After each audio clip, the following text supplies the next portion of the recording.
Around 2 a.m., aside from a few dim lights scattered through the hallways, the place was mostly dark. In my cramped 10x10 cell, lying flat on my back with my hands tucked behind my head, I stared at the shadows dancing around me. I should have been sleeping, but my mind was churning through memories I'd rather forget. Then I heard footsteps. I started counting. 7, 8, 9, 10. There he was. His face was set in a hard, emotionless mask, same as all the others here. He was just doing his job, making his rounds without looking for any connection or conversation. I didn't know if he saw me lying there or not, but it didn't matter. He was on the outside, and I was in here. As he moved past my cell, I stopped counting. No use keeping track. He wouldn't be back for another hour and a half anyway. I turned my gaze to the ceiling, thinking about what I'd do once I got out. 5 days left, then I'd be done for good. I'd served 7 months of a 1-year sentence, and my job was waiting on me. But everything else, that would be different. My older brother, Luke, had kept my car running, managed my bills, and kept a watch on my dwindling bank account. Was I angry? Angry doesn't even touch it, but I learned to bury those feelings, at least until I was out. It's obvious why guys doing 10, 20 years walk out with hollow eyes. Humanity is one of the first things to go in here. This place was tame compared to the high-security facility upstate, but still, you had to keep your head down to survive. I closed my eyes, hoping for a few hours of sleep, wishing for the darkness of my old bedroom, the one with blackout shades. I'd be picked up next Tuesday. Luke had told me that last week in the visitor center.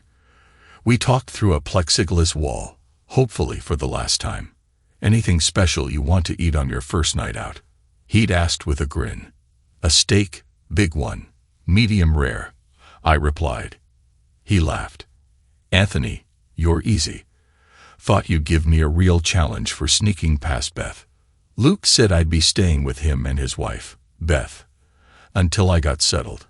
My house barely had any food or furniture left, so this would give me time to regroup. It's not the Ritz, but it's clean, and you can come and go as you please, he added with a smile. I didn't smile back. Thanks, I started to say, but he caught me off. Forget it. We're family. That's what family does. Luke knew what it meant to me. Don't worry about Mom and Dad, he continued. They'll come around once things settle down. But we both knew that wouldn't happen anytime soon. Seen my kids? I'd asked. 2 weekends ago, at Mom and Dad's, he replied. Nora looks about the same, but Jack's got one of those trendy bowl cuts. Awful, I told him so myself. Luke laughed, but the story wasn't as lighthearted for me. You know what he said. He told me I wasn't his dad, so he didn't have to listen. I nearly smacked him, but Mom was there. You're going to have your hands full with him. Jack wouldn't dare say something like that to me. My son and daughter would stay with Sarah once I got out, but I wasn't in a rush to press things. The divorce was finalized, but I still owned half the house, and she owed me close to $65,000 to buy me out. She probably cleared out the safety deposit box, grabbing the CDs and bonds, but I had a list on file with my lawyer to handle that. Kathy and that ex-friend of mine, Tom, had done a real number on me. But I wasn't getting blindsided again. Lying there, I went back over the past, preparing myself for whatever came next. As soon as I got out of this place, I'd start building a new life. This nightmare would be in the past, and I'd move on, no matter how long it took. Before I ended up here, life was good. Or so I thought. A few weeks before everything went south, a couple of friends had hinted at things I brushed off. They probably thought I knew or was okay with it. It hit me now that no one wanted to get involved. We had 12 years together, 2 kids, a decent house, and steady jobs. Sure, we had our spats, but I loved Sarah and never imagined she'd betray me. We weren't the social butterflies of the neighborhood, just had a few couples we hung out with, most married for over 7 years like us, all with kids. Tom and his wife, Brenda, didn't have kids, though they'd been trying for ages. Sarah probably knew the details, but I kept out of other people's lives. Brenda's drinking had started up about a year ago. At first, she was just quiet and reserved, but things turned ugly fast. Tom, who barely drank himself, always ended up taking care of her. "Tom, honey, get me another drink." She'd start, only to end the night demanding drinks, with Tom having to practically carry her home. It was sad, but it wasn't my problem. "That was a mess with Brenda tonight," I muttered to Sarah once as we were getting ready for bed. "She passed out a couple of times, I think." Greg and Jenna probably left early because she was hitting on Greg, asking him to help her out of her clothes. Sarah just shook her head. "She's a wreck over not having kids, but blaming Tom isn't going to solve anything." I told her they could adopt, but she refused to hear it. She's convinced it's Tom's fault. They'll either fix it or call it quits, I said, already dreading the next dinner out with them. "I'll try talking to her this week," Sarah said with a touch of hope. "Maybe she'll cool it for at least one night." But Brenda didn't cool it. "Waiter, how's a girl supposed to get a drink around here?" she hollered, slurring her words. She was already starting in on Tom, and he was at his breaking point. So I stepped in. "Come on, Brenda, you promised me a dance," I said, leading her to the dance floor. She tried to protest, but I didn't give her the choice. I danced with her through 3 songs while Sarah stayed back to talk to Tom, who looked exhausted. Near the hallway, Brenda muttered something about needing the restroom and wandered off. After a few minutes, I debated what to do and asked 2 women going in to check on her. "Is she wearing a bright yellow dress?" one of them asked, peeking out of the restroom. When I nodded, she shook her head. "She passed out in a stall," she said. "If you want, I'll stand guard while you get her." I went in, propped Brenda up by the sink, and splashed cold water on her face. She came to for a moment but then slumped again. Practically carrying her, I made my way back to the table where Tom looked both humiliated and furious. "Tom, let me help you get her to the car," I offered. "She's out cold and won't wake up any time soon." As I held up a very drunk Brenda, Tom looked at me, embarrassed. "Anthony, I've got it. Sit down. It's not the first time, but it'll be the last," he muttered.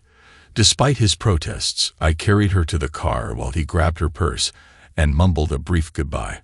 I laid Brenda across the back seat, patted Tom's shoulder, and said, "I'm sorry, man." There wasn't much else to say.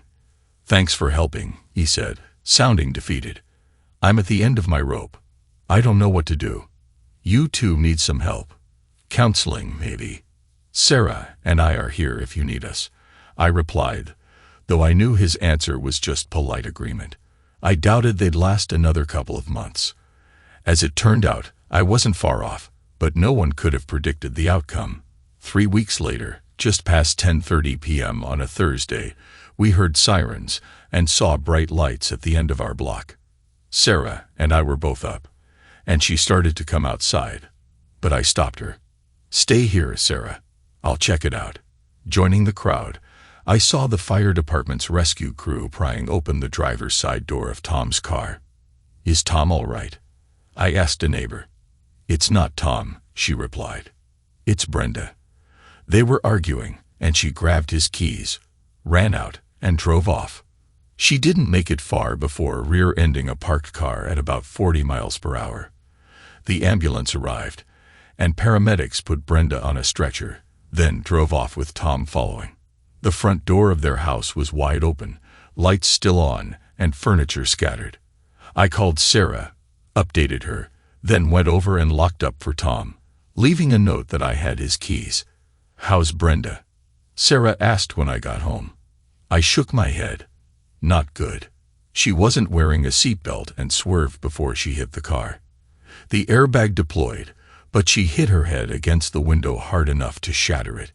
She was doing around 35 miles per hour. Tom's with her at the hospital. We'll wait to visit tomorrow. He's dealing with enough tonight.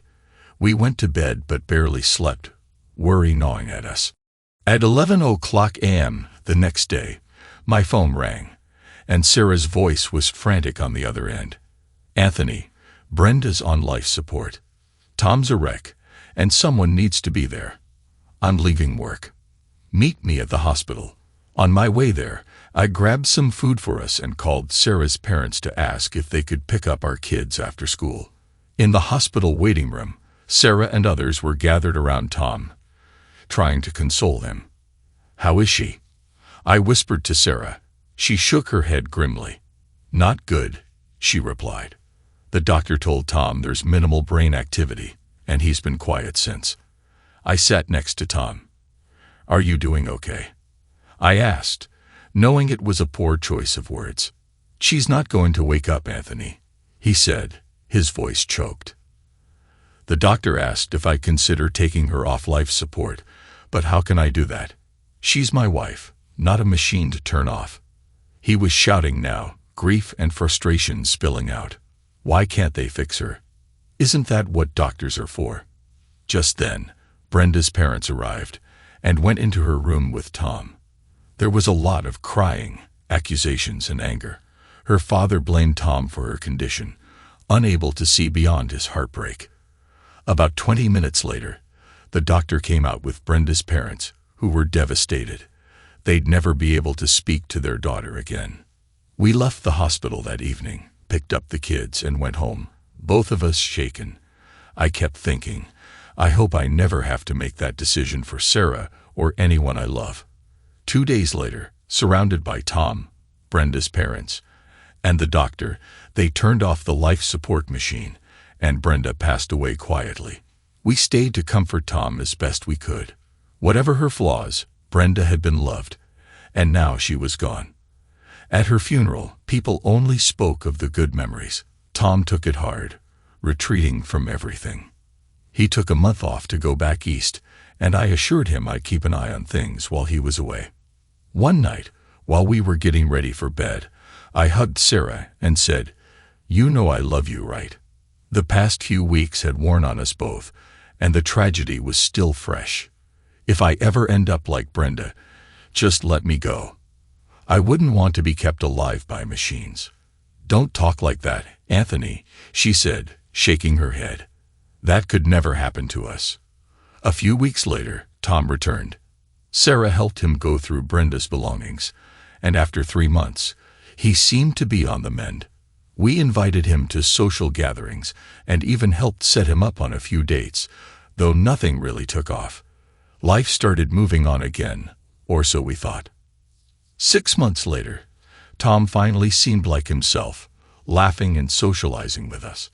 It was good to see him finding joy again, a small piece of peace after such a painful time. Looking back, maybe I missed some signs. Sarah and I were still close, and things between us hadn't changed in some ways, but there was something different.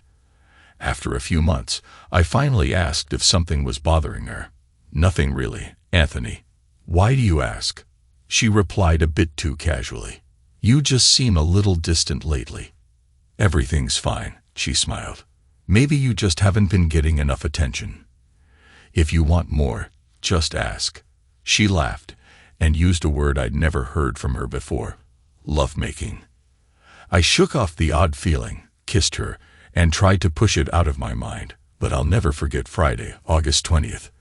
That day was when my world unraveled. Sarah called me at work, saying the kids would be with her parents for the weekend, and asked when I'd be home. "I'll make sure I'm back early," I told her, and she didn't ask for anything specific, just to let her know when I'd arrive. It was 3:30, about an hour and a half until I could leave, but my mind was racing, imagining a quiet weekend together.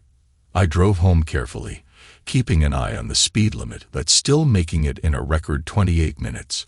I should have noticed something was off when I saw 2 cars in the driveway, one of them Tom's. "Hey, honey, I'm home," I called out. Tom and Sarah were in the kitchen, and something in the air felt heavy. "Hey, Tom," I said slowly. "What's going on?" "Anthony, I need to talk to you." "Please have a seat," Sarah said, her voice unsteady. I stayed standing, crossing my arms. "I'd rather stand." "Anthony, I wanted you to hear it from me before you get the papers. Confused, I replied. What papers, Sarah? She took a shaky step back. Divorce papers, she murmured. My heart thudded painfully as I tried to make sense of it. What are you talking about? Divorce papers? I shot a glare at Tom. You should leave, Tom. This is between me and my wife. But then a realization hit me as I looked at her, then back at him. Tom, get out. Now. Anthony, this involves him too, she insisted. I clenched my fists, anger flaring. Tom, if you don't leave now, you'll leave in a body bag, I warned. He shot me a nervous glance before heading for the door. Sarah, you and I need to talk. Now. There's nothing to talk about, Anthony, she replied. I'm in love with Tom. I'm sorry. My voice shook with fury. How long has this been going on? Even before Brenda passed, Tom cut in, his tone cold. You don't know anything, Anthony. Oh, I know enough. While I was consoling you, you were with my wife. I spat. Get out of my house, both of you. Anthony, it's my house too, Sarah argued. Not anymore. Get out, I shouted. She looked at me and finally said, Fine, I'll come back for my things when you've calmed down. You'll be dead by then, I muttered as they left. After they were gone, I lost it. A couple of beers and some broken furniture later, the house looked as torn up as I felt. I gathered up all of Sarah's belongings, threw them on the lawn, and turned the sprinklers on for 4 hours. Then I locked up, had a few more beers, and drank until I couldn't think. The next morning, her things were gone. I was still simmering with anger and didn't reach out to anyone, though I was sure the neighbors knew by then. I called Sarah's mom to ask about the kids, but she was cold. Sarah already picked them up last night. Frank, don't play games. She was here picking up her things. Now let me talk to my kids. She hung up on me, and when I called back, she didn't answer. Furious, I canceled every credit card we shared and withdrew as much cash as I could from the bank. I made myself some coffee, ate, and thought through my plan for the day. Change the garage code, install new locks, and move anything valuable over to Luke's place. Just as I was about to leave, the doorbell rang. Looking through the peephole, I saw a man holding a large envelope. He waited a few minutes, then left.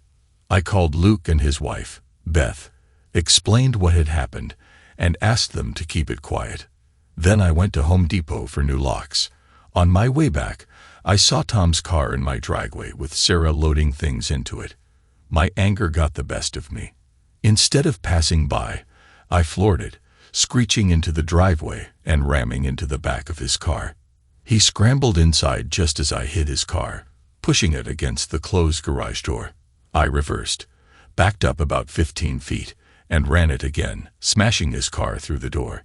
Steam rose from under my hood, and my engine groaned, but I managed to back up again, this time with only a few feet between us before my car stalled.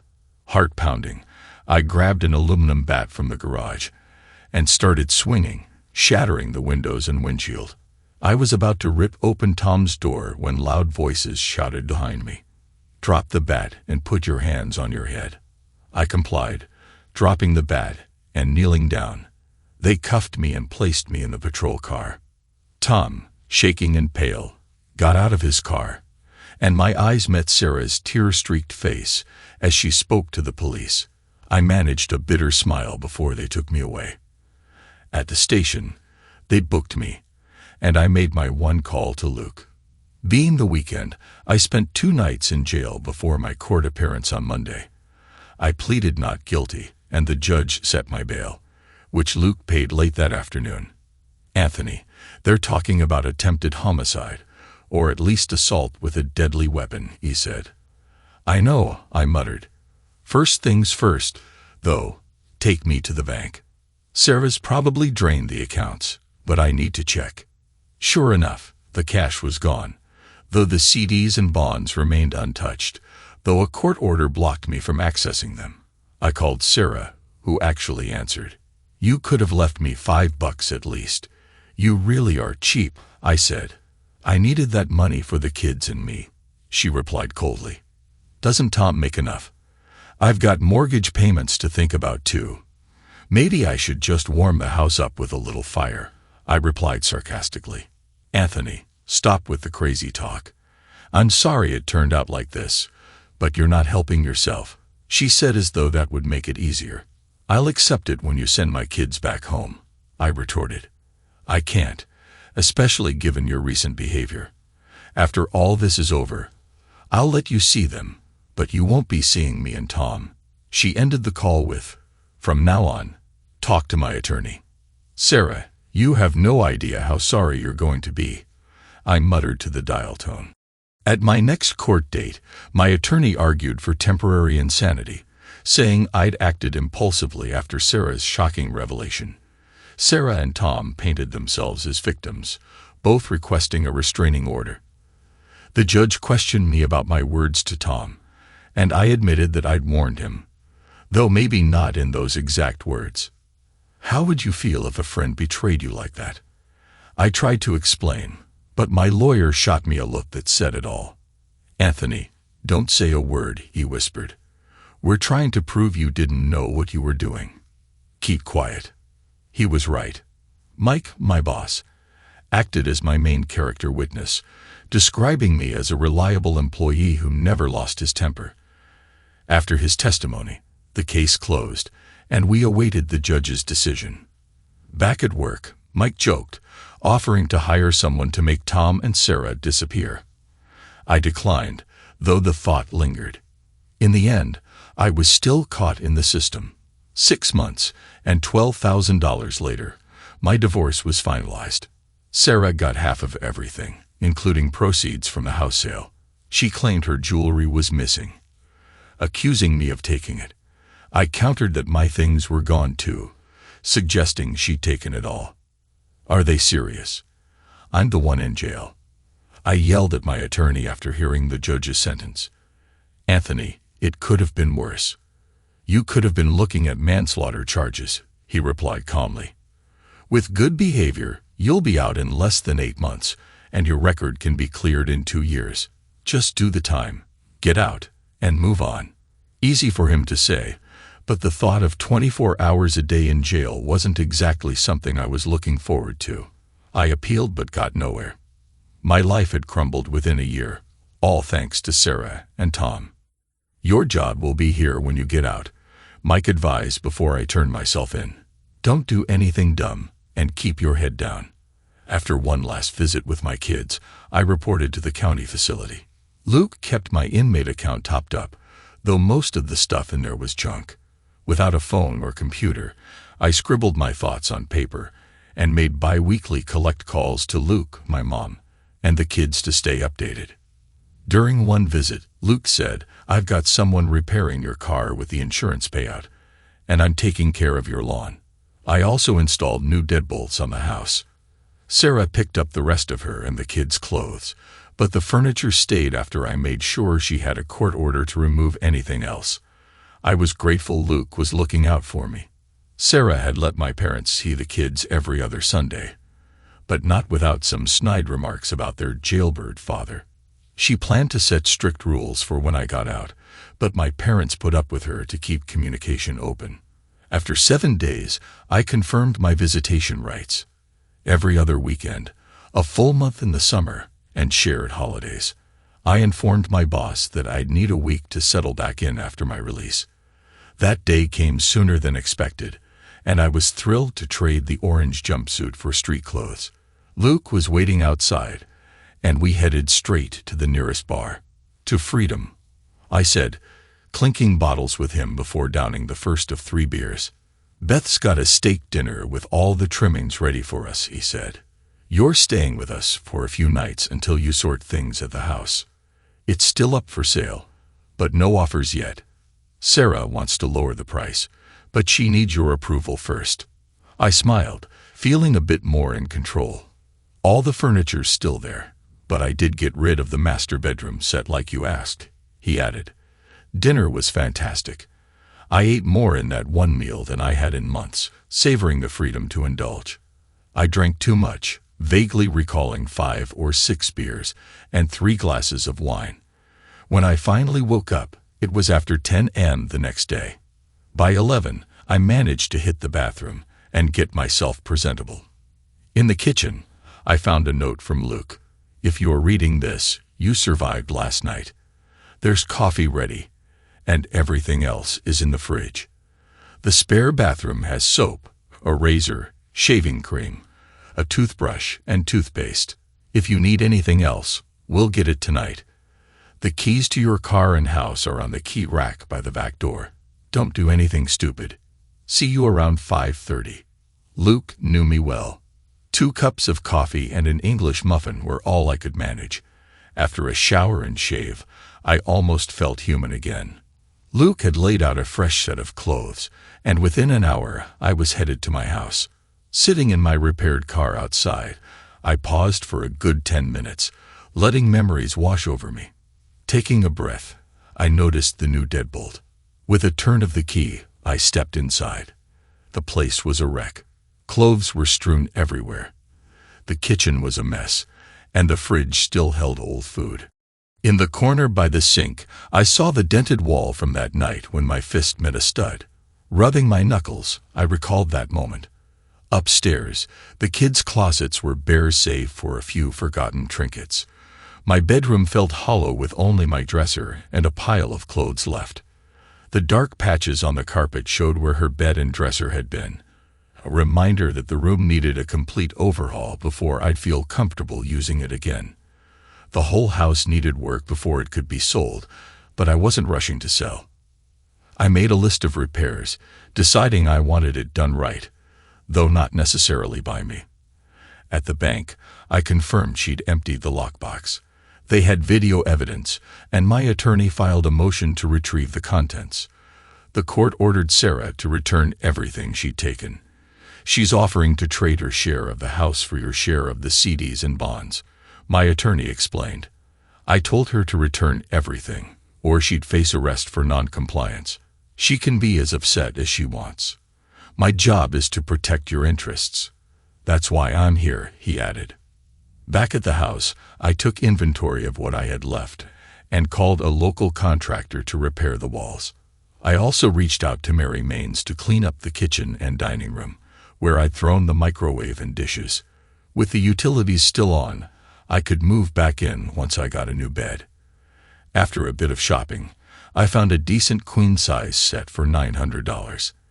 At least I wouldn't be sleeping on a mattress my ex had shared with someone else. Hank, the contractor, arrived Saturday morning for an estimate. "Your walls are solid," he chuckled, glancing at the dent. "Must have hurt when you punched that stud. Just fix the holes and put on a fresh coat of paint," I replied. "Nothing fancy." "How about $200? That's my price. Take it or leave it. You did the neighborhood a favor with that thing with Tom's car," he added with a grin. "Most of the guys around here look up to you now." I thanked him, and he got to work. Within 6 weeks, my CDs and bonds were back in the bank. The house was repaired and cleaned, and things felt almost normal. When the kids stayed with me for their first weekend, it was awkward. I broke the ice, saying, "I know this feels strange, but this is still your home. Say whatever you need to. I've got thick skin now, and not much could shock me. Dad, we love you, and we're sorry about what Mom did," Jack said, with Nora nodding. "We didn't know about Tom until she said we'd be moving to his house. We weren't happy and still aren't. Look," I told them, "there wasn't much I could do. Even without Tom, your mom, and I wouldn't be getting back together. What we had is over. I'm still your dad, and I'll always love you. I'll be here for you." We hugged, ordered pizza, and watched a movie. I wanted to vent about their mother, but I held back. That first weekend felt like a win. We ended up feeling like a family again, just different. I took Jack to get a proper haircut, and little by little, life moved on. I went back to work, kept a modest social life, and focused on the kids. Jack took up soccer, and Nora was all about dance classes, which kept me busy. Everyone except my brother kept telling me to let go and start fresh. You're still young. You can find someone new, get married, and build a new life, they'd say. I'd just shake my head. Forget it. I wasted 14 years on her, and if I want to stay mad, that's my choice, I'd respond. None of them had gone through what I had these past 2 years. Sometimes, you need that pound of flesh to make the pain go away, in one way or another. That's what I was going to get. Sarah wanted to lower the price of the house, but I wasn't budging. Anthony, it won't sell in this market unless we drop it by at least $20,000, she argued. If you're willing to give up $20,000 of your share, then fine. Otherwise, the price stays, I countered. We eventually divided the bonds and CDs. She spent hers on a new car and a vacation with Tom, while I banked mine to build a nest egg. 8.5 months after getting out, I heard about Tom's house fire. While he and Sarah were at Jack's soccer game, someone had drenched the electrical box at the back of the house in gasoline. The entire rear section was ruined, and they lost power. The next day, 2 officers showed up at my door, bringing me in for questioning. I kept my answers simple. I was at a neighborhood party with at least 10 people who saw me there. I said, Anthony, you were only a block away. You could have done this. One officer accused. Prove it, I replied calmly. Finally, I stood up and told them, charge me, let me go, or I'm calling my lawyer. They released me but warned they'd be watching. Mentally, I checked off my list. 1 down, 2 to go. Since Sarah and Tom's house was unlivable, I offered to take the kids while repairs were underway, which could take a couple of months. Sarah wasn't pleased but didn't argue. Anthony, I know you did it, regardless of what the police say, she accused one night as she picked up the kids. I don't know what you're talking about, I replied. I was with our friends. Too bad you and Tom aren't invited anymore. Maybe I could put in a good word for you. Don't bother. We wouldn't go even if they begged us, she shot back, looking bitter. Well, you have each other, and that's all that matters for now, I said, giving her a smile. What's that supposed to mean? She asked, wide-eyed. Nothing. Just that you're both lucky to have one another, I replied, smiling inside and out. The kids seemed to want to spend more time with me, which didn't sit well with Sarah or Tom. I'd heard from the kids that they'd had some heated arguments, with Jack telling Tom he wasn't their father. Sarah blamed me, accusing me of stirring up trouble. I set her straight. Sarah, I don't badmouth you. You're their mother, and I've told them to listen to you. As for Tom, he's a backstabber lucky to still be walking around. But aside from that, he's an okay guy. She shot me a glare that could kill. He's good to your kids, so quit putting him down, she insisted. Not going to happen. He's nothing to me, and I'd gladly dance on his grave one day, I replied with an icy smile. She looked furious. Anthony, so help me. What are you going to do, Sarah? Cheat on me, divorce me, put me in jail, and make my life hell? Oh, wait, you already did all that. You can't hurt me anymore. Now go back to your husband and leave me alone. Without another word, she walked away. It was hard to believe I'd once loved her. Work was going well. Within weeks, I was back to full speed, and Mike had me take over 4 more accounts. With the kids and no one else at home, I had the time. After connecting with my new clients, I planned 2-day trips to each site to get familiar with their operations. 3 accounts were smooth, but Key and G Enterprises was a challenge. They were overhauling their manufacturing process, so I needed monthly visits to keep up. The assigned engineer was knowledgeable but arrogant and uncooperative, which made it tough to get the data we needed. Mike, if they don't get me what I need, their whole system's going to get screwed up, I warned. Mike brought in an intermediary who worked directly with me from then on. Her name was Amber Stevenson. Glad to meet you. Name's Anthony. I introduced myself, shaking her hand with a firm grip. Amber had a degree in process engineering and had been with K&G Enterprises for 5 years. We worked well together, and she always got me what I needed. 2 weeks before we wrapped up the first phase, I suggested dinner. Amber, I'd like to take you and your husband out as a thank you. The Westin where I'm staying has a great restaurant. How about 6 o'clock? She agreed, and we shook on it. I left the plant by 4:30, caught up on emails, and got to the restaurant early. When Amber arrived alone, I was surprised. "Where's your husband?" I asked. "I'm not married," she laughed. "Why do you ask?" "Oh, sorry. I just assumed," I replied, glancing at the rings on her finger. She smiled. "I wear these to keep things professional. People don't hit on a married woman, and I avoid any uncomfortable issues. Plus, married people get promoted faster. They're seen as more stable." "How do you explain it at company events?" I asked. "I just say he's out of town," she said with a shrug. "They don't ask anymore." We laughed, and by the end of dinner, I told her a bit about the past 2 years. "That's rough," she said, shaking her head. "What you went through was brutal. Tell me about it." But I'm moving on. Revenge was still on my mind, but I wanted to rebuild my life too. "You're young, Anthony, and there are plenty of women who'd be happy to be with a guy like you," she said, giving me a smile. "Maybe, but I haven't had much ambition to date. It's still hard to trust anyone." "Well, you did ask me out," she said, teasing me. "You and your husband," I corrected her. "If I wasn't married, would you still have asked?" she asked, eyes twinkling. "Probably," I said honestly. "You're easy to talk to, not like my ex." "Thanks, I think," she laughed. Dinner went great, and I left town the next day, not expecting to be back for a month. I asked Amber to call me if anything came up, and we kept in touch by phone and email.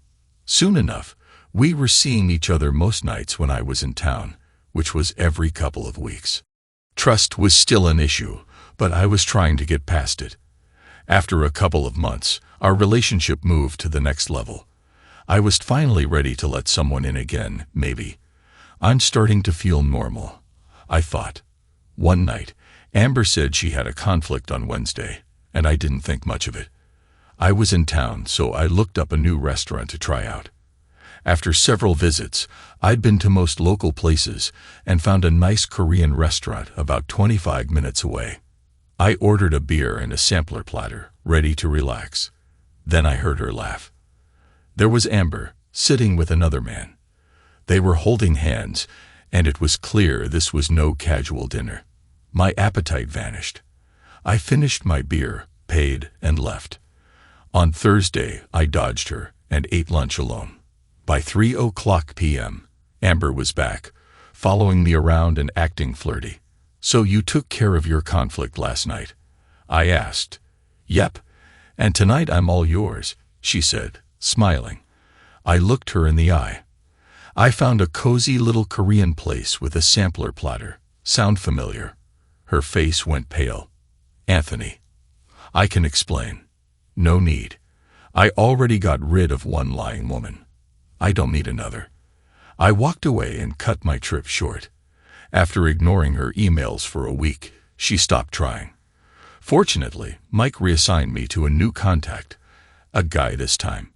My trust issues were back in full force, and Amber only made it worse. Then, 3 months later, I got an unexpected early Christmas present. Tom was hit by a car while crossing the street. Witnesses only saw a black 4-door car with tinted windows. Coincidentally, it matched my black Toyota. Saturday night, 2 officers came to my house. My neighbor, Brad, watched as they walked up. "Mr. McVeigh, we'd like a word," one of the officers said.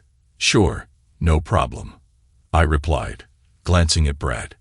"I'll catch up with you later," I told him, then turned back to the officers. "Mr. McVeigh, do you own a black Toyota Camry?" the other officer asked. "Yes, why?" I replied, joking, "Did I get a parking ticket?" They didn't laugh. "Is the car here?" the first officer asked. "Yeah, it's in the garage." "What's this about?" I asked. They asked to see it, so I opened the garage. One officer took out a camera and started photographing the front right bumper. "Can you explain these scratches and marks?" he asked. "No idea. It's an 8-year-old car. Some nicks and scratches are normal." When they didn't respond, I added, "So what's this about? Why are you interested in my car?" "Mr. McVeigh, there was a hit and run yesterday, and witnesses described a black sedan with dark windows like yours. Like mine and about 1,000,000 other cars in town," I replied, feeling irritated. Did the license plate match, or did anyone actually see me driving? The officer paused. "The witnesses only saw the car." "Well, as you can see, there's no real damage to the front," I said, gesturing at my car. "I can account for my whereabouts from 8 o'clock a.m. to 6 o'clock p.m. yesterday. Why are you picking on me?" "Your history with the victim and past threats led us here," one officer replied. "Thanks for your cooperation." They started walking back to their patrol car. "Wait," I called after them. "Who was hit?" "Mr. Kelly," the officer replied, not turning back. "Is he dead?" I asked, unable to hide my smile. "No, but he's in critical condition," the officer said, looking over his shoulder as they drove off. I went inside, opened a bottle of wine, and ordered a pizza. I ate most of the pizza and downed the entire bottle of wine in what felt like a well-deserved celebration. The neighborhood buzzed with gossip about Tom. Some felt sorry for him, while others said he got what he deserved. Personally, I was in seventh heaven. 2 days later, things took a turn, and Tom died. I showed up at his funeral sharp as a tack in a new suit with a fresh haircut and polished shoes. I even had my car washed and waxed for the occasion. The funeral home wasn't packed, but a lot of people lingered outside. As I entered, conversations hushed. I didn't bother signing the guest book, just walked straight down the aisle. Sarah looked horrified, but my kids gave me small smiles. She tried to stop me from reaching the casket, but I'd been preparing for this moment. When I got there, I leaned over and spat in Tom's face, enough to dribble onto his shirt. Sarah screamed, calling me every name she could think of. I didn't hide my smirk.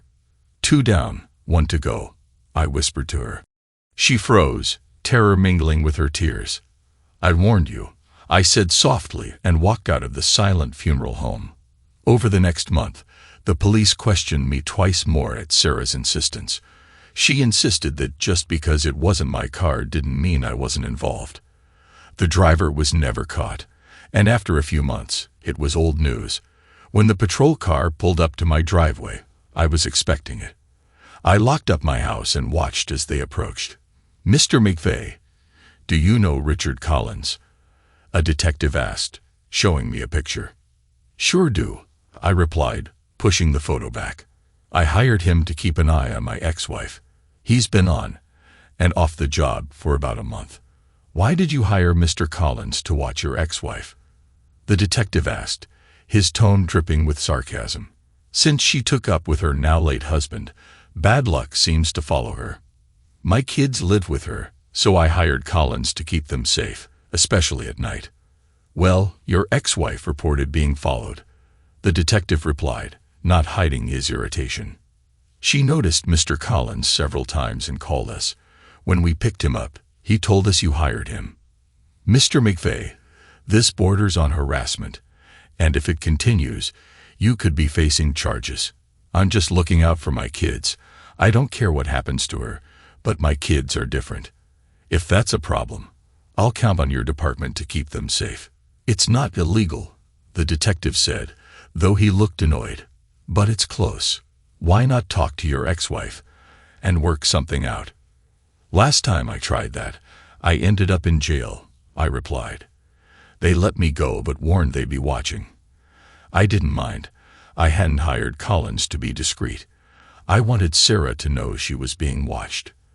The next guy I hired was even less subtle, a biker straight out of a Hell's Angels movie.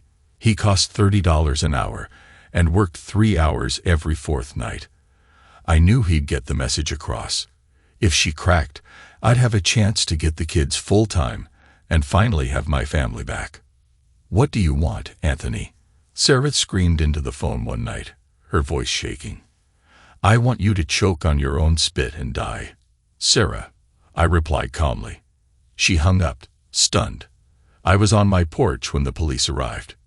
You're late, I said, waving them in. Sarah was charging me with threatening her life, but I'd already briefed my lawyer, who was waiting at the station. My client expressed a wish, not a threat, he told the officers. They tried arguing that she felt threatened because she was being followed, but my lawyer held his ground. It's not illegal to have someone watch, he pointed out, and unless you have a recording of Mr. McVeigh making a threat, you have no case. Mr. McVeigh, why don't you move on? She left you. It happens, the officer said, irritation clear in his voice. If she snaps and hurts someone, we'll hold you responsible. Another officer warned. I turned to my lawyer. Is there a way to end this? My client wants his kids back, my lawyer stated. If Mrs. Kelly gives up custody, he'll back off. That's for the court to decide, the officer replied before finally releasing me. That Sunday morning, while reading the paper over coffee, the doorbell rang. It was Sarah's parents, dressed for church. Can I get you some coffee? I asked, but they declined.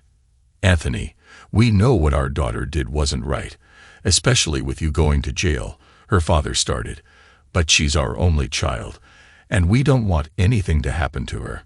I'm not looking to hurt her, I replied, keeping my tone even. She made her choices, and now she's paying for them. I just want my kids. They're better off with me, especially since her life seems to be falling apart. I'd hate for anything to happen to them if something happened to her. They looked at each other, unsure. We'll talk to her, but you know how stubborn she can be, her mother replied, trying to soften the tension. That's where you're wrong. The woman I married would never have cheated or thrown me under the bus. I don't know who she is now, other than my kid's mother. I want her to suffer a miserable end. I don't forgive, and I don't forget, I replied. They left quickly, and I was sure they got the message. Thursday evening, around 7:00 p.m., she finally showed up. She must have walked over since I hadn't heard a car. I looked through the peephole and opened the door. Come in, Sarah. Want a drink? Hemlock on the rocks. I joked, shutting the door. Very funny. You really are a jerk, you know that. She shot back. I opened the door, gesturing outside. I think we're done here. Nice of you to stop by. I hope you have a short, miserable life, I said. I'm not leaving until we talk, she insisted, settling into the living room. Suit yourself, I replied, pouring a glass of wine. So, what brings you by? I still own half of this house, she said, minus what I've paid since the divorce. I reminded her. I want it sold. What will it take to drop the price? She asked, exasperated. An act of God, or you could cover the loss with interest, I replied coolly. I just want you out of this neighborhood and out of my life, she retorted. That's never going to happen, I said firmly. Do you hate me that much? She asked, her tone softer. More than you could ever imagine, I replied. It wasn't meant to go down this way. She started, clearly uncomfortable. I never planned to get involved with Tom. It just happened. Things don't just happen, Sarah. You went into it willingly, I shot back. He needed me, she said defensively. I fell in love with him because we needed each other. What were you doing? Charity work? I asked, my voice sharp. I needed you. Our kids needed you. Our marriage needed you. You chose him over us. Now he's dead, and suddenly he's not so needy anymore, I said, smiling at the memory. I only wish I'd been the one driving the car. You've become so hateful, Anthony. Taking pleasure in someone's misfortune is twisted, she said, disgusted. I may be twisted, but you and Tom pushed me there. 60% of marriages fail, but not all spouses end up hating each other. Don't you care about anyone else's marriage? She asked, her eyes narrowing. Not one bit, I replied. And by the way, how long have I been a fool? She hesitated, then finally answered, 5 months. I nearly told you after the first time. I was devastated. But you didn't, and it kept happening. How many times did you sleep with him in our bed? Never, she said angrily. I wouldn't do that. So it was fine anywhere else. I retorted. Our friends saw it and didn't tell me. I can't trust anyone now. What do you want, Anthony? She asked, her eyes pleading. This house is our last connection. What about the kids? I replied coldly. I'm not giving them up, she replied. You drove me to lose custody. If I hadn't gone after Tom's car, things might have been different. Now it's just you and me. Her eyes widened in shock. Are you threatening me? Me, deprive my kids of their mother? Never. But if something should happen, well, I'd make sure they always remember you. She stood up, visibly shaken. I'm out of here. We had 12 good years, and I'm sorry it ended like this. She moved to kiss my cheek, but I pushed her away.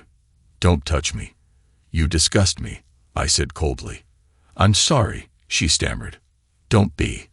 I'm not, I replied, watching her walk away. As she reached the driveway, I called out, you know, Tom had the same look right before he died. Too bad I didn't snap a picture. She ran back to her house. In truth, I'd been the one to start the fire at Tom's house. 2 Gatorade bottles of gasoline and a cigarette were all it took. I'd made sure everyone was out before slipping away. As for his death, that was just dumb luck on his part. Still, Sarah and her family would always suspect I was involved, and that was fine with me. Now Sarah was likely at home, locking her doors, thinking she was next. But I wasn't planning to touch her. I'd just keep planting hints and letting her paranoia grow. Maybe someday the kids would choose to live with me. The only truly good thing to come out of all this mess was meeting someone new. Her name is Amanda, and she works for the State Department of Corrections. She was responsible for checking in on me after I was released, making sure I was adjusting. Amanda's tough and takes no nonsense, which I respect. When the formalities were over, we started talking and found we actually had a lot in common. Once my probation was up, we went out on an actual date. I told her I had trust issues, and she admitted that most people lie to her one way or another. We're both working on our trust issues together, getting to know each other. Amanda's shown me how my bitterness was holding me back from real life and meaningful relationships. If you mess up and land yourself back in jail, I'll make sure it's my cell block where you end up. She told me with a smile that sent a chill down my spine. And you know what? I believe her. She's someone I'd never cross, and it's comforting knowing she'd never cross me either. For the first time in years, I think I'm ready to move on and open myself up to something real. Thanks to everyone who took the time to listen to today's stories. If you enjoyed it, please consider liking and subscribing if you haven't already. Feel free to share your thoughts on the events in the comments below. Take care.